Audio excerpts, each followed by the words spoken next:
of 7:43 in the morning.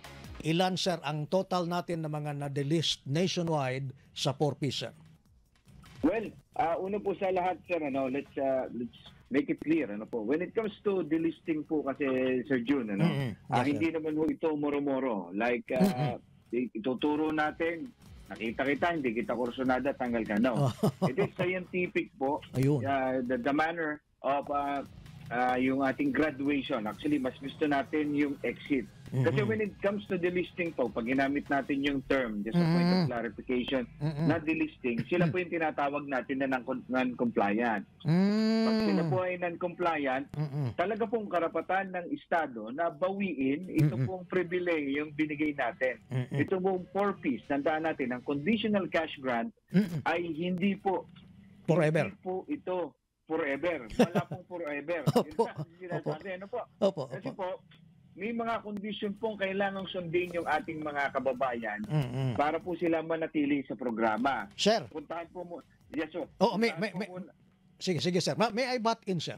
Yung hindi lang yung hindi lang naintindihan, sir. I suppose, sir, yung pag-define natin nung sinabing non-poor. Sino ba yung non-poor, sir? Well, yung ating pong non-poor, Sir June, yung sinasabi natin na from poorest of the poor, kasi ang napapasama po sa 4Ps ay yung poorest of the poor nating mga kababayan. So, halimbawa po, yung poverty threshold doon sa Davao, sabihin na natin 12,000 ang kinikita dapat ng isang household, dapat po mas mababa sila doon. So, pag sila po ay mas mababa doon, maaari po silang mag-qualify. Sila po ay ma-identify yung tinatawag nating National Household Targeting System for Poverty Reduction o listahanan. Yung 4Ps po kasi, Sir June, at sa atin po mga kababayan dyan sa Davao, hindi po ito yung basta tayo mag-a-apply.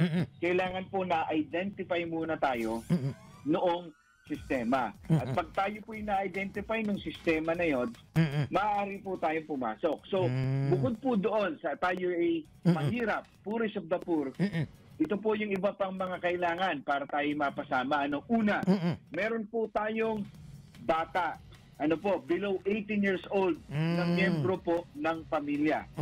Pangalawa, meron po dapat at buntis, doon ho sa panahon na kayo po ina-assess ng mga enumerator ng DSWD. Pangatlo, at isa sa pinaka-importante, kailangan nyo pong sumang-ayon or willing kayong sumunod doon sa mga kondisyones ng 4Ps program. So ano-ano po itong mga sinasabi natin kailangan sundin? So una po, kailangan po yung bata ay mapapapasok po natin ng higit 80% doon sa attendance. Kailangan po umaatid ng mga family development seminar na tinuturuan po tayong paghawak ng pera. Tinuturuan po tayo ng tamang pagpapamilya. Kailangan po napapacheck up po yung bata. Periodically. Kailangan din po yung buntis, may prenatal check-up. At syempre, kailangan po kayo ay hindi non-compliant. Okay. Sinusunod nyo po ito. Yes, sir. Mga programang nabanggit natin. I think that's loud and clear, sir. I'm running out of time, sir. Baka meron kayong gustong ipaabot, sir, sa mga hindi naintindihan yung programa, yung talagang nais ng DSWD, sir, na sana ay maintindihan ng lahat. We have 1 minute left, sir. Yes. Opo, ito pong ating 4Ps program para po talaga sa mga bata. Opo. Dinadaan lang po kay nanay at tatay. Kasi nag-i-invest po tayo sa education, sa nutrition, at siyempre po sa health ng mga bata. Kaya po yun yung ating binibigay. Meron tayong 357 dyan. 300 pesos elementary, 500 para sa high school, 700 para sa senior high. Then may 750 pa po tayo para sa inyong health. At 600 na red subsidy. Yung pinirmahan po ni Pangulong Duterte na ma-institutionalize po yan. Okay. Sa ngayon po, 3.6 million yung active household natin. Kailangan po nating palitan.